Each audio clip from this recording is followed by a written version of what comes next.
Aku ni nak ada nama yang aku nak orang sekeliling aku ni gerun dengan aku. Aku nak orang ni takut dengan aku, sembah aku. Waktu tu aku masih kecil lagi. Aku masih sekolah lagi. So guys, kejadian ni terjadi pada 15 ataupun 20 tahun lepas, yang di mana aku masih lagi belajar dan aku masih lagi bersekolah.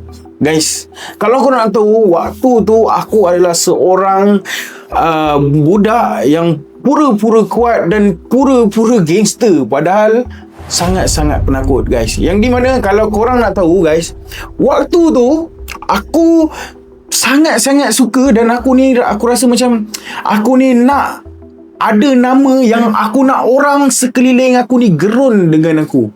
Aku nak orang ni takut dengan aku, sembah aku. Waktu tu aku masih kecil lagi. Aku masih sekolah lagi. Kau tahu tak? Yang di mana aku ni selalu bully. Biasalah bully, gaduh kan. Tapi aku tak ada sampai level mencuri ataupun merompak. Tu tak ada. Guys, bila aku sukakan pergaduhan, aku suka sakitkan orang, aku rasa aku ni hebat. Sampailah satu masa guys,